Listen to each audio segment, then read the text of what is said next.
반갑습니다.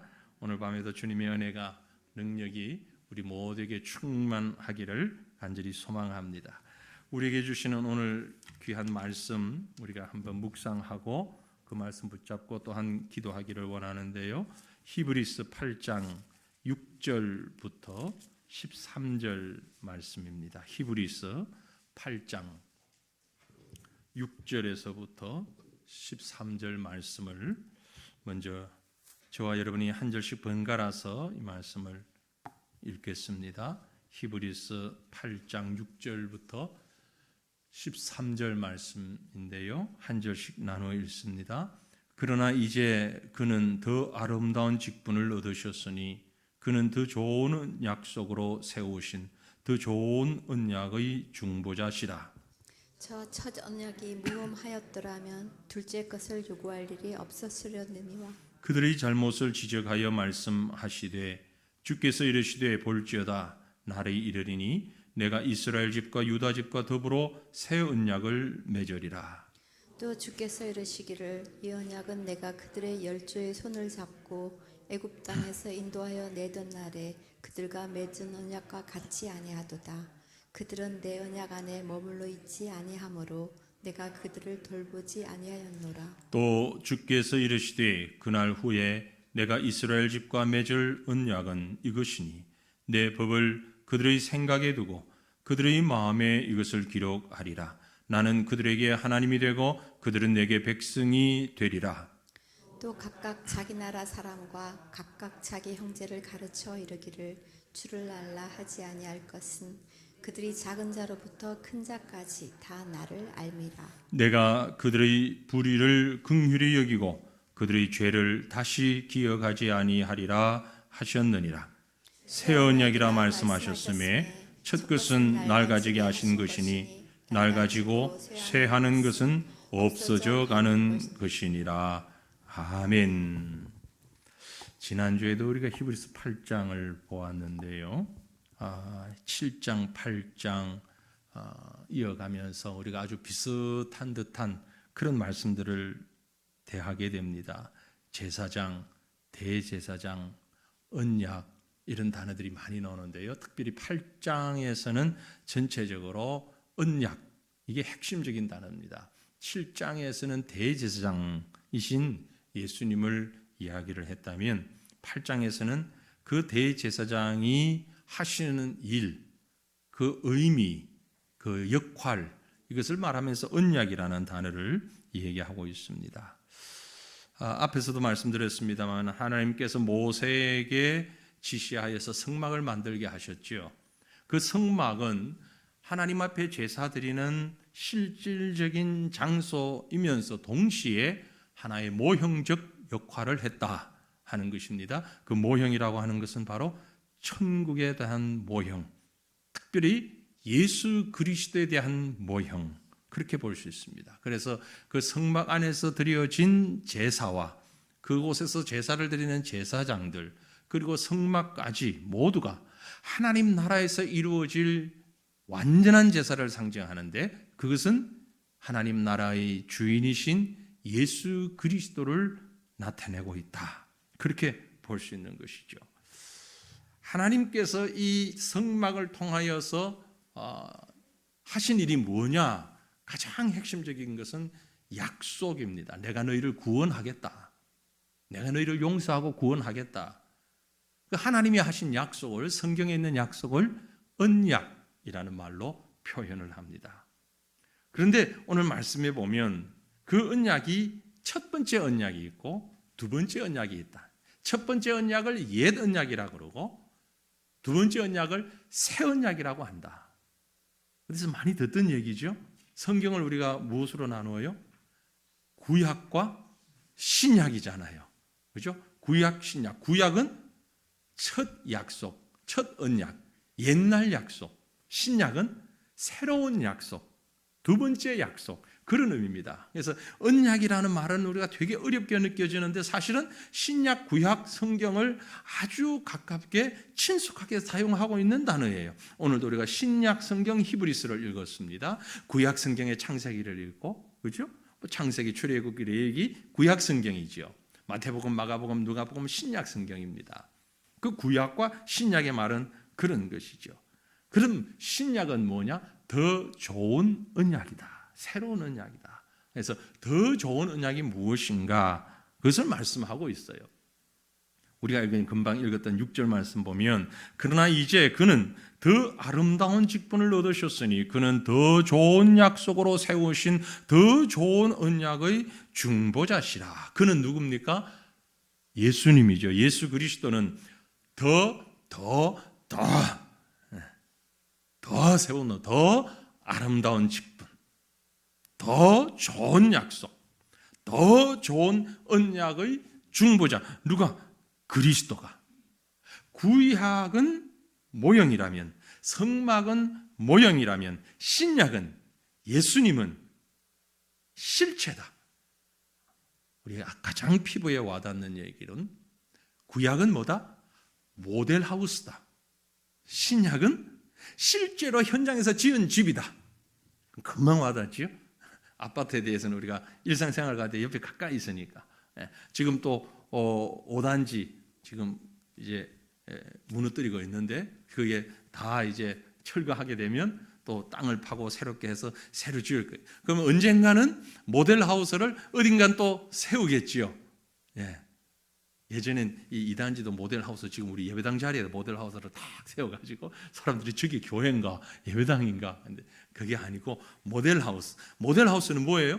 실제로 세워질 집을 그대로 옮겨서 표현했습니다. 그런데 기초도 또 벽 두께도 다 달라요. 외장만 그럴듯하게 같이 만들어 놨습니다. 태풍이 불면 모델 하우스는 넘어질 수 있어요. 그러나 실제 하우스는 그렇게 쉽게 안 넘어지죠. 그게 모델 하우스와 실제의 차이점입니다. 구약은 첫 번째 언약은 무엇이다? 모델 하우스다. 그런데 신약은 실제 만든 현장에 있는 실체다. 실질적 주택이다. 그렇게 볼 수 있는 겁니다. 그래서 신약에 성취된 언약, 신약의 새 언약은 더 아름다운, 더 아름답다 했을 때는 이것은 외면적으로, 그죠? 겉으로 보기에 더 좋은, 내면적으로 속성에 있어서, 외면과 내면에 있어서 더 아름답고 더 좋은 하나님이 베푸신 은혜의 언약, 그것이 바로 새 언약이다라는 겁니다. 언약, 약속이라고 말하면 처음부터 전제되는 게 있습니다. 쌍방이 존재하는 거죠. 모든 약속은 그렇잖아요. 물론 혼자 약속할 수도 있습니다. 그런데 혼자 약속하는 게 좀 믿음지를 못하거나 혹은 공신력이 없을 것 같으니까 뭘 해요? 하늘을 두고 내가 맹세한다. 하늘을 두고 맹세한다. 어떤 분은 우리 아버지를 두고 맹세한다. 우리 아들을 두고 맹세한다. 내가 약속을 하는데 혼자 하는 약속은 신뢰성이 없으니까 누군가를 하고 함께 한다. 원래 약속이라는 것은 같이 해야 되는 것이거든요. 그럼 하나님의 언약은 어떻습니까? 누구와 누굽니까? 하나님과 사람이에요. 하나님과 강아지 아닙니다. 하나님과 가축 아니에요. 하나님과 고양이도 아니에요. 하나님과 사람이에요. 그런데 생각해 보세요. 하나님하고 사람하고 약속이 이게 되는 약속인지 안 되잖아요. 하나님은 전능하신 분이에요. 창조주요. 인간은 죄인인데다가 피조물이에요. 그 무슨 약속이 어떻게 될까요? 그럼에도 불구하고 하나님은 사람과 약속을 맺었습니다. 그러다 보니까 늘 하나님 편에서 능동적이고 인간 편에서는 피동적일 수밖에 없어요. 처음부터 존재 자체가 그러니까. 그럼에도 불구하고 하나님은 하나님과 사람의 약속을 계속 맺으십니다. 구약에 보면 중요한 언약이 이스라엘 백성과 유대 민족과 시내 산에서 언약을 맺습니다. 이스라엘 백성은 그게 자기들이 선민이라고 생각을 하고 너무너무 귀하게 여겼는데 잘못된 의식을 가지고 귀히 여겼던 것이 문제가 됐죠. 하지만 그 이스라엘 백성과 맺은 언약은 훗날 메시아이신 예수 그리스도가 이 땅에 오시는데 기독교를 탄생시키는데 큰 밑거름이 됩니다. 정확하게 보면 출애굽기 24장에 하나님과 그 민족, 그 이스라엘 백성 간의 언약의 장면이 나와요. 24장 처음부터 보면은 하나님이 언약식을 합니다. 백성들과 함께 엄숙하게 진행을 하는데요. 모든 말씀과 율례를 기록하고 언약식 당일에 단을 쌓고 12기둥을 세우고 청년들로 하여금 번제와 소도를 잡아 화목제를 드리게 하고 제사를 드린 다음에 그 제물을 잡아서 피를 양푼 위에 담아요. 그리고 반을 나눕니다. 반은 제단에 뿌립니다. 그리고 또 언약서에 뿌립니다. 그리고 십계명과 율법을 회중들에게 읽게 합니다. 회중은 한 목소리로 하나님의 말씀을 준행하겠습니다 응답합니다. 그러면 남은 양푼 위의 피를 또 그 백성에게 확 뿌렸어요. 그러면서 선포합니다. 이는 여호와께서 이 모든 말씀에 대하여 너희와 세우신 언약의 피라. 이게 곧 하나님과 그 백성과 맺어진 언약 내용인 것입니다. 그런데 이 언약은 하나님과 죄인 사이에 맺어진 정말 불균형적, 앞에서 말씀드린 대로 이루어질 수 없는 약속입니다. 왜냐하면 인간은 그것을 다 성취할 능력이 없어요. 힘이 없어요. 아니, 죄가 너무 많아요. 그 죄를 이기지를 못해요. 그러나 주님께서는 생명을 걸고 이 약속을 맺으신 것입니다.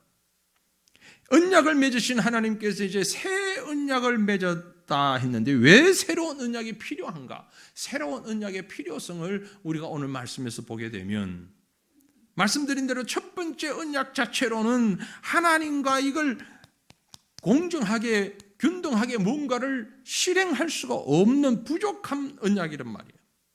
그래서 오늘 우리가 아까 읽었던 말씀 7절, 8절을 보면 이렇게 말씀합니다. 저 첫 언약이 모세의 시대에 율법을 통하여서 이스라엘 백성과 맺었던 그 첫 번째 언약이 흠이 없었더라면, 무흠하였더라면, 그래서 언약이 흠이 있다는 게 아니고 우리가 흠이 있는 거예요.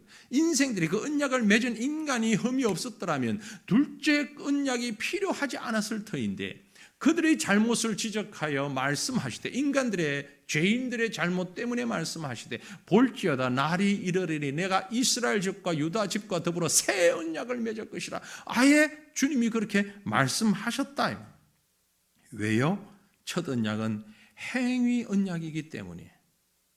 행위 언약은 사실 아담 때부터 세우신 언약입니다. 그것을 모세의 때에 하나님께서 밝히 보여주셨을 뿐이에요. 아담의 때에 창세기 3장에 보면 하나님께서 가죽 옷을 지어서 아담과 하에게 입히십니다. 이것이 바로 첫 언약의 징표예요.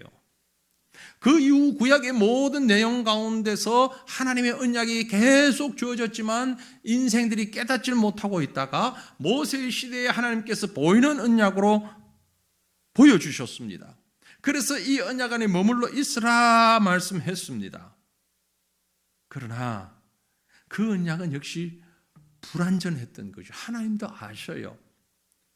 우리가 여기서 아까 언급했던 출애굽기 24장의 언약식 장면의 그 마지막 부분에 해당되는데 9절, 10절, 11절에 보면 이런 표현이 나옵니다.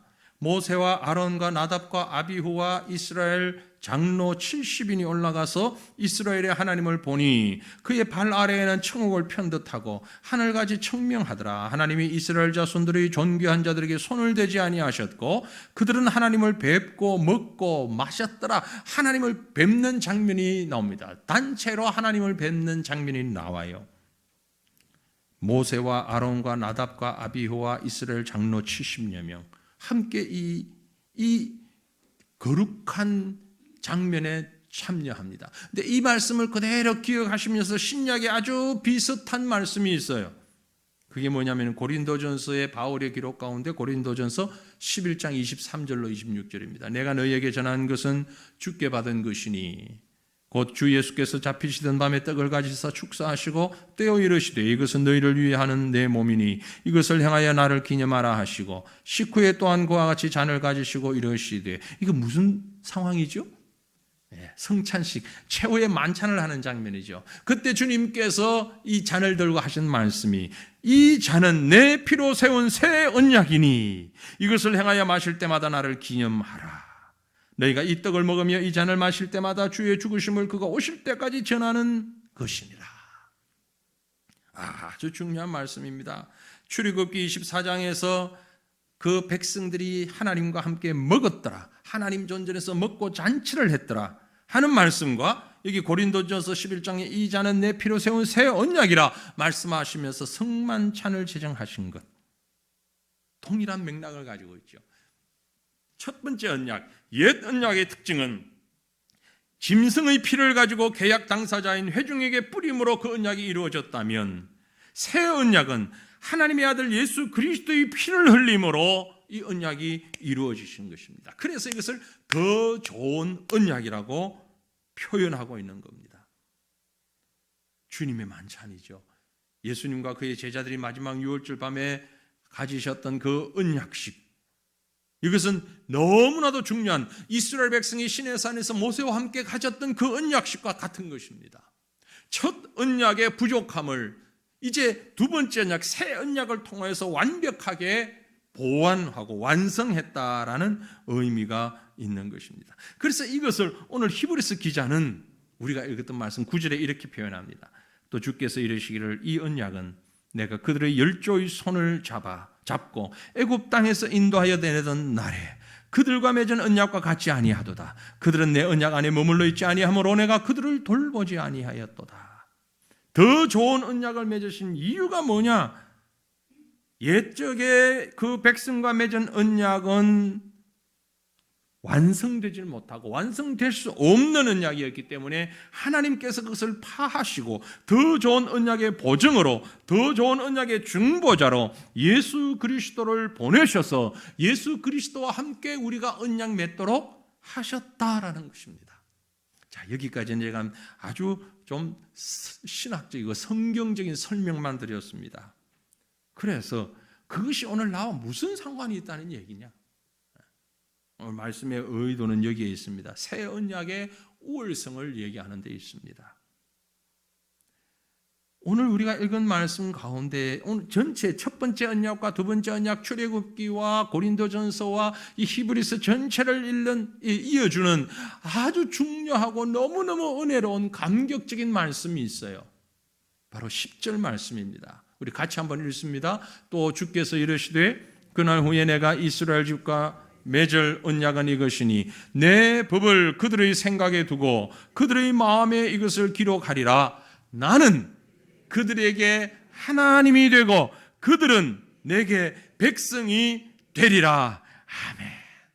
아멘 한 번 해서 될 말이 아니에요. 10번 100번 해도 모자라요. 나는 그들에게 하나님이 되고 그들은 내게 백성이 되리라. 얼마나 귀한 말씀입니다. 왜 새 언약이 필요했습니까? 왜 옛 언약이 불충분합니까? 사람이기 때문에, 죄인이기 때문에. 그래서 불충분한데 하나님께서 우리의 하나님이 되고 우리를 하나님의 백성으로 삼으신다. 그것은 우리가 이제 두 번째 언약은 언약을 지킬 수 있는 자격과 환경과 여건을 다 만들어 주신다는 거죠. 내가 못하는 걸 하나님이 다 아시는데, 나도 알고 하나님도 아시는데 다 명백한 사실이니 그 두 번째 언약은 우리에게만 맡겨놓지 아니하시고 완전히 지켜질 수 있도록 은혜 베푸신다. 그게 바로 나는 그들에게 하나님이 되고 그들은 내게 백성이 되리라. 이 말을 한 단어로 줄이면 복음이라는 겁니다. 복음을 주신 거예요. 복음을. 이 복음은 은혜의 극치입니다. 최고의 선물입니다. 나는 그들에게 하나님이 되고 그들은 내게 백성이 될 것이다. 하나님이 되고 백성이 된다는 말은 실질적으로 어떻게 된다는 얘기입니까? 12절에 이어서 설명합니다. 내가 그들의 불의를 긍휼히 여기고 그들의 죄를 다시는 기억하지 아니하리라. 하나님이 나의 하나님이 되고 우리가 하나님의 백성이 된 효과가, 그 영향이 이렇게 나타나는 겁니다. 우리의 불의를, 우리의 죄를 긍휼히 여기시고 다시는 기억하지 아니하시고 용서하신다는 거죠. 이 얼마나 큰 은혜입니까? 이 언약입니다. 예전에는 하나님께서 너희가 이렇게 행해야 돼, 이렇게 살아야 돼, 이렇게 해야 돼, 말씀을 들어야 돼, 순종해야 돼, 이렇게 해야만 돼. 못했지? 빨리 속죄제를 드려. 빨리 제사 드려. 제사 드리고도 또 범죄했지. 이렇게 살아야 되는데 왜 그랬니? 하나님만 경외해야 되는데, 우상 숭배하지 말아야 되는데, 거짓 증거하지 말아야 되는데 또 제사 드려, 속죄제 드려. 제사 드리고 또 그래서 안 되는데, 해도 우리는 안 되는 거예요. 그래서 하나님께서 이제 새 언약을 통하여서 우리에게 주셨으니 우리의 불의를, 우리의 죄를 다시는 기억하지 아니하시다. 여러분, 이 사죄의 은혜가 우리 가운데 있음을 감사하시길 바랍니다. 첫 번째 언약은 돌판에 새겨졌고 율법책에 새겨서 기록되었지만, 새 언약은 하나님을 신뢰하고 하나님을 의지하는 우리 성도들의 생각과 심령에 새기셨습니다. 그러므로 우리는 첫 언약에서 행하라 그리하면 살리라 하는 말씀을 벌써 던진 게 아니고 이것을 꼭 기억해야 됩니다. 두 번째 언약을 지키는 자는 첫 번째 언약의 말씀을 기억해야만 돼요. 행하라 그리하면 살리라. 그런데 우리는 행하질 못했어요. 로마서 3장의 말씀처럼 그러므로 율법의 행위로 그의 앞에 의롭다 하심을 얻을 육체가 없나니 율법으로는 죄를 깨달을 수밖에 없었습니다. 그러나 이제 우리에게는 하나님께서 복음을 주셨어요. 그 복음을 주셨기 때문에 요한복음 1장의 기록대로 영접하는 자, 곧 그 이름을 믿는 자들에게는 죄가 있으나 없으나 행동이 있으나 없으나 하나님의 자녀가 되는 권세를 주신다고 말씀하셨어요. 이게 새 언약이에요. 이게 새 언약이에요. 그래서 새 언약 아래 있는 자들은 반복적인 제사가 필요 없습니다. 동물의 피를 흘림이 필요 없습니다. 왜냐하면 예수 그리스도가 온전한 제물이 되셔서 십자가에서 그리스도의 피를 흘리셔서 그 보혈의 피로 우리를 용서하셨기 때문에 반복적인 필요가 없습니다. 영원히 죄 사함을 얻었습니다. 오늘 우리가 읽었던 본문 13절에 말씀합니다. 새 언약이라 말씀하셨으며 첫 것은 낡아지게 하신 것이니 낡아지고 쇠하는 것은 없어져 가는 것이라. 첫 언약을 의지해서 구원받는 것이 아니라 우리는 두 번째 언약, 예수 그리스도의 십자가의 보혈의 공로를 의지하여서 그를 영접할 때 하나님의 자녀가 되고 하나님은 나의 하나님이 되는 이 엄청난 은혜를, 이 축복을 받게 되었음을 말씀하고 있는 거죠. 그래서 이 언약은 더 나은, 더 좋은 언약이 되는 것입니다. 이 언약 아래서 저와 여러분이 하나님의 자녀가 되었어요. 하나님의 백성이 되었어요. 그러므로 하나님의 백성이 가진 가장 두드러진 특징, 우리가 어떤 일이 있어도 절대 버리지 말아야 하는 우리 심령의 감격이 무엇이냐?